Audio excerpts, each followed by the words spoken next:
Rebecca with the Nocturnal. How are you today? I'm very good, thank you, Rebecca. Yes, so let's talk a little bit about this series. So tell me a little bit about your character, Mark Kane. Mark Cain is a phenomenal chef on his way of becoming a super international star in the kitchen world. When everything changes after my daughter is bitten by a creature, and our lives go upside down. In the show, there are various scenes that show like a parent's love and how it goes beyond themselves and doing what needs to be done to ensure their child's survival. So, what was your reaction when you first read the script? Uh, that is exactly right. That is one of the things that I found that I fell in love with. Mhm. This, love story of a father who's willing to do everything and anything for his daughter.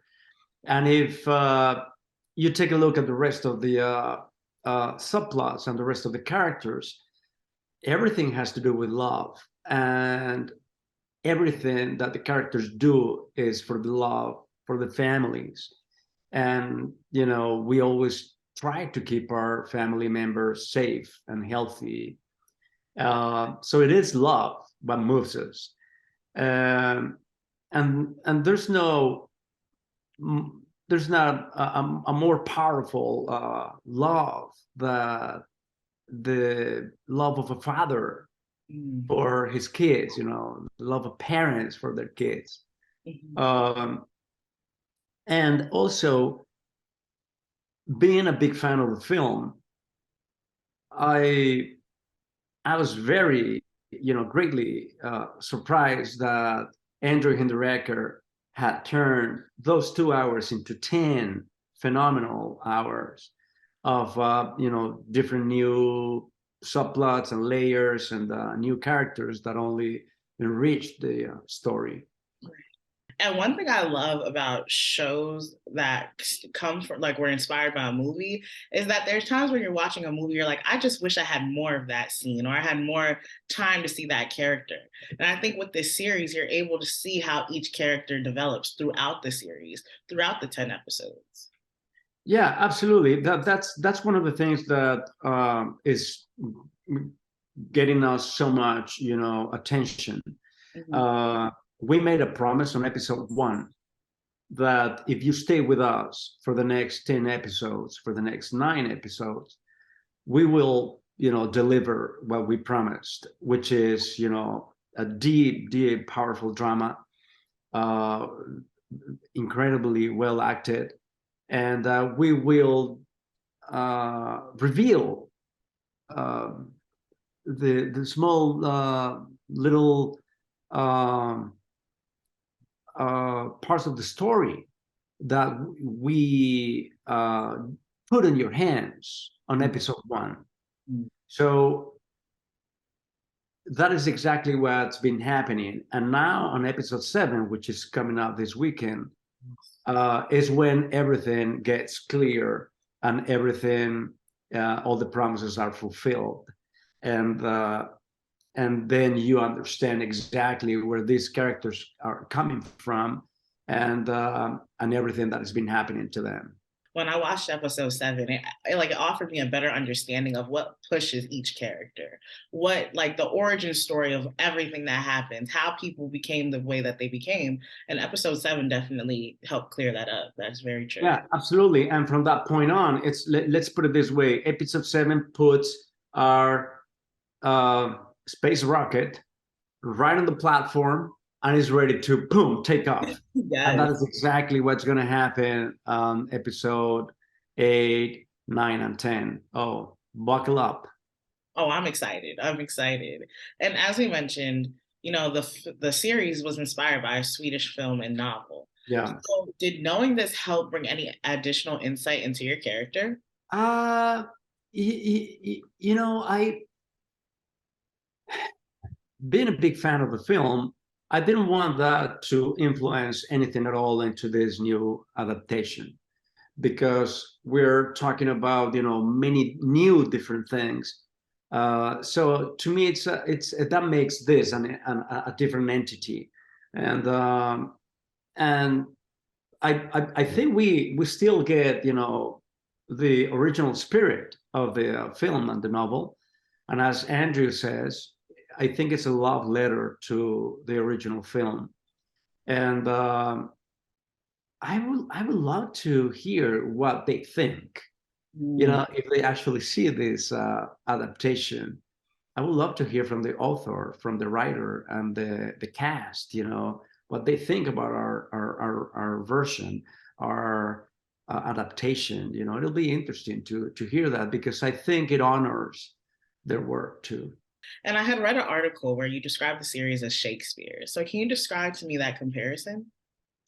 Oh Lord, this is very Shakespearean in many different ways, because there's this mystery, and there's this plots and subplots that there are great villains, and there are great heroes, and my character, Mark, is a Hamlet.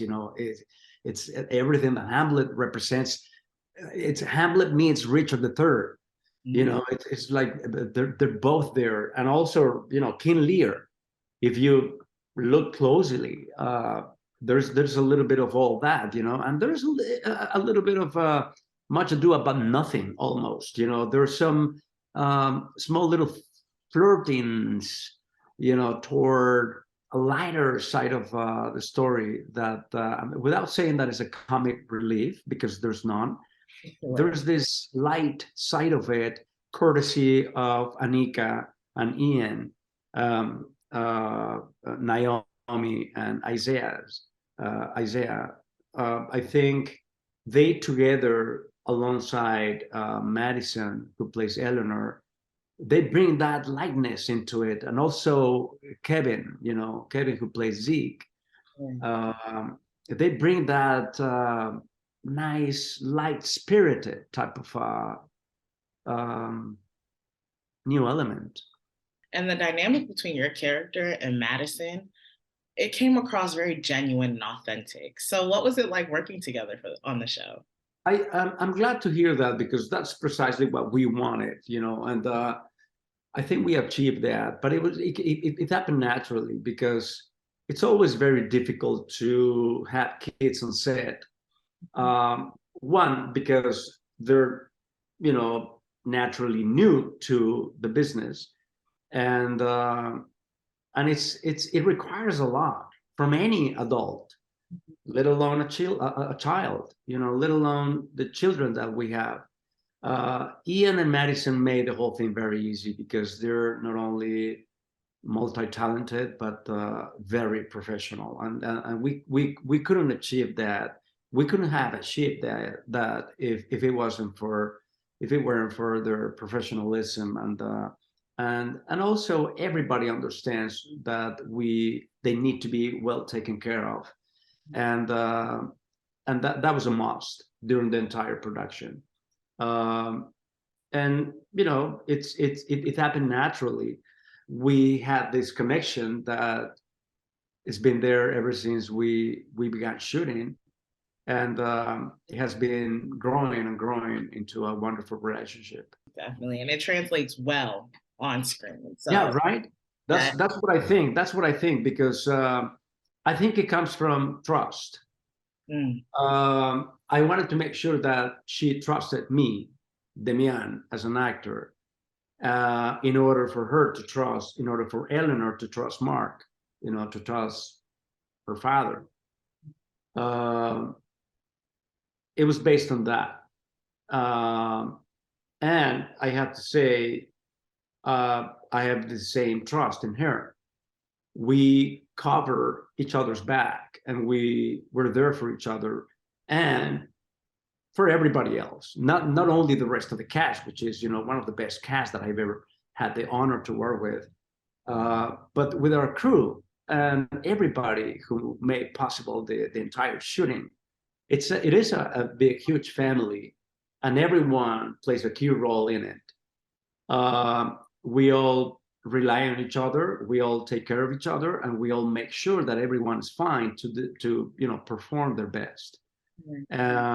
And that was created masterfully. from the top down, all the way from our producers at Showtime and Tomorrow Studios, and of course my showrunner Andrew Hinderaker, and our main director Sid Mann, who set up the tone and those three first episodes, and then the rest of our directors lineup. Uh, we were covered the entire route. And I want to switch gears a little bit because you're going to be starring in a film next year called Without Blood, that's Oh, yeah. directed by Angelique Jolie. So can you tell me a Yeah. little bit about the film and your character? Uh, it's a beautiful story based on a novel by Alessandro Baricco.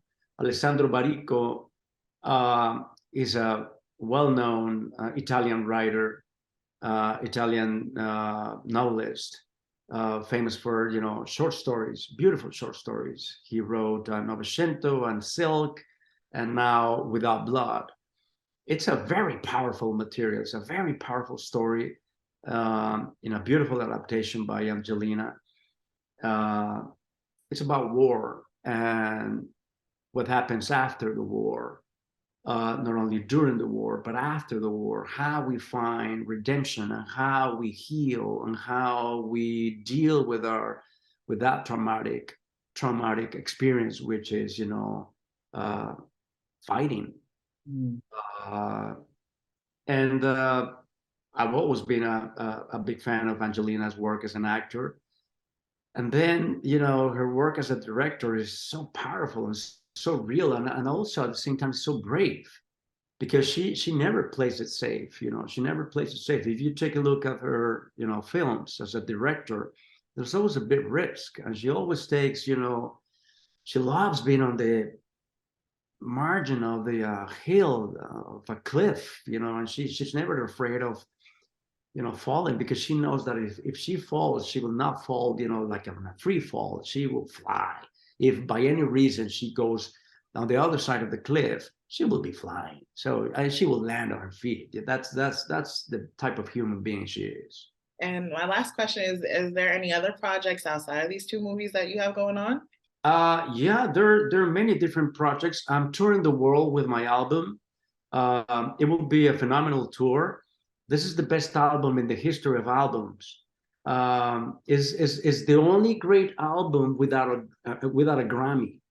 How great is that? Yeah, it's the only great, most successful album without a single fan. Hey, I got you, huh? There you go. Yeah, it's called E9, and it has 9 beautiful songs. E9 in E9. Why am I saying E9? It's E4. You see, I'm even changing the name of my album. I'm going bananas now. That means I have to make another album called E9. E4 is a phenomenal album that I created. It's all songs written by me. There's only one cover by a guy named George. He used to be a Beatle. George Harry Bonafonte. No, Harrison. George Harrison. I'm pulling your leg over and over again. Yeah.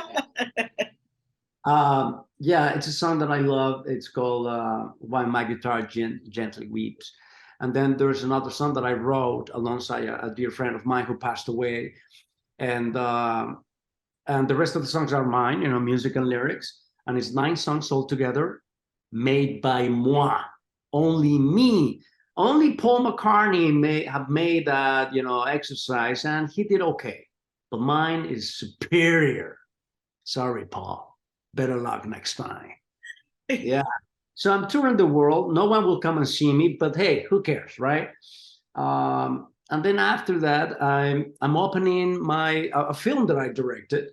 I wrote it, I produced it, I directed, and I acted in it only because Brad Pitt said no. Yeah, because he doesn't speak Spanish and he didn't feel like learning. So yeah, he didn't make the audition. He didn't make it to the callback. And that will be opening in Mexico City on December the 2nd. So I'm not sure if I will be there. Hopefully, yes, but we're still, working on that. And then, we're praying, hoping for a second season of Let the Right One In. Hopefully it will come, the second of 17, and we'll see. First off, congratulations on all your success. And Thank you. I do hope for a season 2 as well, because I'm a little bit hooked. Yeah, and I wouldn't blame you, because it's great. It's one of the greatest shows out there. It's not your everyday vampire story, that's for sure. It talks about many of the subject matters that affect us all. Definitely. It definitely does. Thank you so much for speaking with me today. Thank you, Rebecca.